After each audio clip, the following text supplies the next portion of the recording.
It's Wednesday, September the 15th, and I hope your day is blessed. Well, a blessing we have today is Alexandra Blackwood, who is joining this video, and welcome, Alexandra. Thanks, Randy. Glad to be here with you.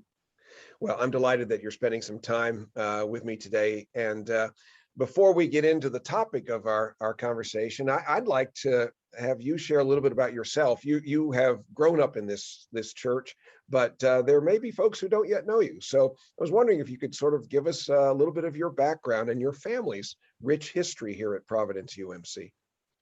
Sure. Well, I'm a Charlotte native. My grandparents were members of the church when it was founded. So I'm a third generation Providence church member, went through the children's programs, the youth group, was confirmed here, was married here a few years ago.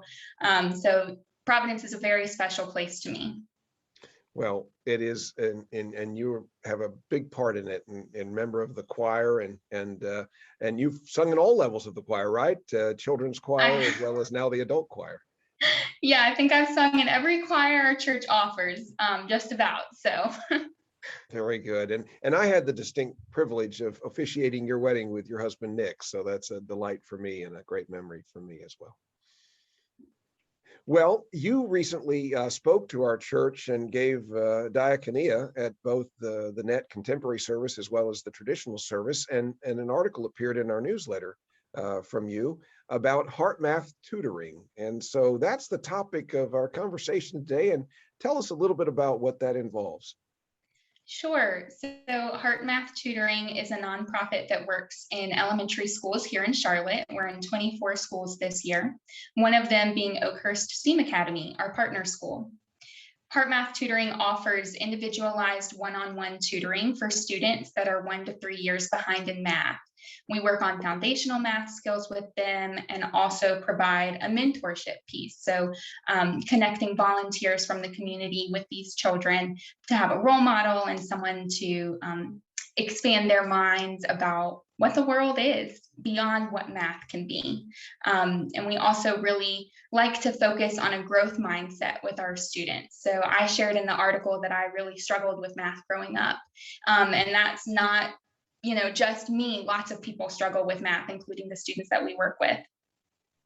So when we talk about a growth mindset, that means encouraging our students, even when the math gets difficult, because it does get difficult sometimes, but knowing that mistakes happen, they're inevitable, and working through them to know that hard work will get you to where you need to be in math, but in life as well.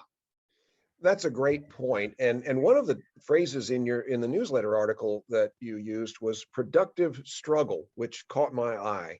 Can you unpack that for us a little bit? Sure. Yeah. So productive struggle just means that we're much more interested in how a student thinks about math and the strategies that they use versus the answer itself. So when we use that term productive struggle, we mean that while you're in the weeds of figuring out the math, your brain is growing. So you're working through it. And even if you don't get the right answer right away, it's been a productive struggle because you've learned some things along the way. So it helps a child who may be suffering from perfectionism, first and foremost, to overcome that. But even those children who are not perfectionists, but who might be discouraged because of their struggles regarding math, it helps them to embrace the fact that they're building on their learning. And even if the struggle is not necessarily a bad thing, the struggle is part of life. And I think you made that connection a few moments ago. There is great growth that comes in struggle. It's probably a great lesson for us as well as Christians, isn't it? We grow in the same way. We struggle perhaps in our faith as well here and there. And nonetheless, there is great blessing that comes through that struggle, through that experience of growing in our faith, through spiritual disciplines and the trials and errors of life in the same way in the classroom. Exactly right. Well, wonderful, wonderful. And you mentioned your personal connection to that. So I think I'd love to hear more about that, how you find yourself now overseeing a math program when you yourself early on struggled with math. Yeah, never imagined that I would be working for an organization that specifies in math, but been enjoying it. And I often think that if I had learned math the way that it is taught now, with an individualized approach, with knowing the why we do what we do in math, not just memorizing algorithms, that I would be much better at math. So I'm still working on my own personal math skills, but really enjoy seeing the light bulbs turn on in our Hmm. students' eyes when they understand something, and having that individualized approach just makes such a big difference. Well, one of the great things is that you have a greater empathy for the students who may be struggling with math. And I think that makes sense that you're drawn to them and to this program for that reason. Mhm. It also, again, reminds me of how in our spiritual lives, oftentimes, and this applies to clergy as well as laypersons, those who have had struggles in life in a particular area, often are drawn to that area of ministry because of their own personal challenges. But it seems to me God then empowers us because of those challenges to be even greater vessels of his love and his grace. I can see how this would work in the classroom as well. Mhm. Mhm. Wonderful, wonderful. Well, for those who may be watching this, who are interested now in becoming involved, what would you say to them? I would say to please check out Heart's website, just heartmathtutoring.org. Get some more information and see if it's a good fit for you. It's a minimal commitment. And again, our partnership with Oakhurst may be encouraging you to get involved a little more because our church has been a partner. So this is another way that we can strengthen that partnership that we have with Oakhurst. But please take a look at our website, find my email. I'm happy to respond if you've got any questions, and get you the information that you need to see if this would be a good fit.